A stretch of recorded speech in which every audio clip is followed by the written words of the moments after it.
Kalingap Edu, tatanggalin na sa K-Boys. Bakit kaya? Alamin natin yan maya-maya lang. Pero bago po ang lahat, mag-love shoutout sa ating mga listeners, viewers, and subscribers sa anong sulok ng mundo. Kamusta po kayo mga kalingap? At kung bago ka pa lang sa aking munting YouTube channel, huwag ka nang mahiyang mag-subscribe, like, share, and comment. Huwag mo na rin kalimutang i-click ang notification bell nang sa ganoon ay updated ka sa aking mga paparating na video. At syempre, patuloy po natin suportahan si Kalingap Rab at ang ating ama ng Kalingap, ang nag-iisang founder, si Kuya Val Santos Matubang. Kung maaari po ay no skip ads nang sa ganon ay mas marami pa tayong malingap na nangangailangan. At konting paunawa po, kung maaari ay tapusin muna ang kabuuang video nang sa ganon ay akma ang ating mga komento. At kakatapos nga lang po ng part 58 ng EDSI at nagbigay nga ng sign itong si Viancy. Sabi nga po ni Kalingap Edu doon ay bigyan siya ng senyales nitong si Viancy para siya ay mas tumatag pa sa paghihintay dito nga po kay Viancy. Hindi natin alam kung ano yung ibig sabihin ni Viancy, yun nga pong paglapit-lapit niya sa mukha nito nga pong si Edu. Hindi ko alam kung anong senyalis yun at sabi nga niya ay nabilang pa niya yung taling sa mukha ni Kalingap Edu.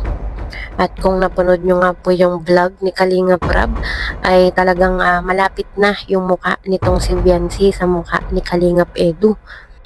Wala man siyang sinabi, hindi man siya nagsalita, basta pinapikit niya lang itong si Edu, ay ang ibig sabihin, kung tayo po ay malakas ang pakiramdam, ang ibig sabihin nun ay yes.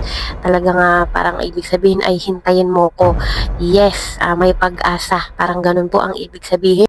Nakakatuwa lang at nakikita naman natin na talagang hindi na nila maitatanggi na special sila sa isa't isa. Bagamat bawal pa itong si Viancy para sa mga boyfriend at wala pa rin naman siyang 18 at focus sa pag-aaral, alam naman nating lahat at nararamdaman natin na mahalaga sa kanya si Papa Eds at ganoon din naman si Papa Eds. Kahit di sila umamin ay talagang mahal na nila yung isa't isa. Bukod doon ay konting kembot na lang at makakalipat na sina Viancy at ang kanyang pamilya sa kanilang bagong bahay.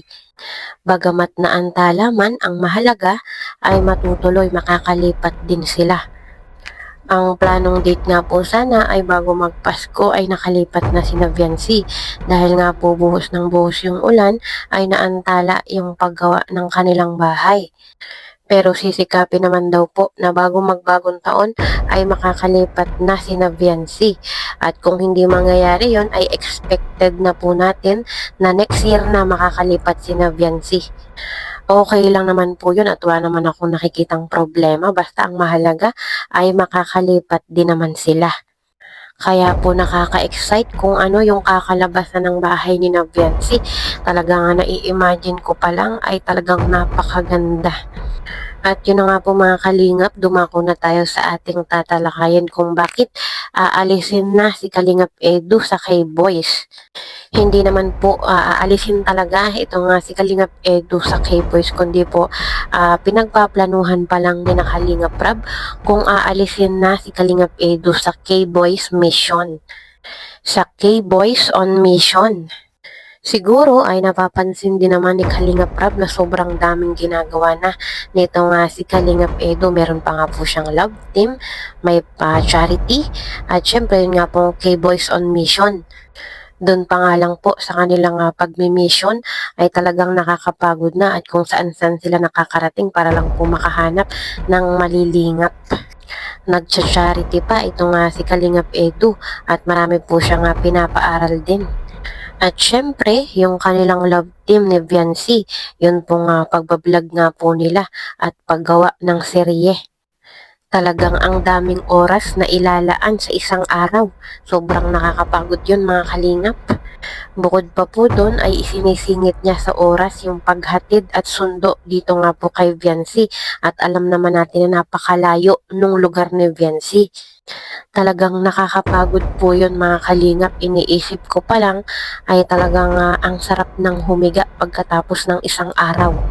Wala pa naman pong buong desisyon sina Kalingap Rab dyan kung tatanggalin nga po niya sa K-Boys on Mission itong si Kalingap Edu ay pinagpaplanuhan pa po. Kaya abangan natin yun mga kalingap.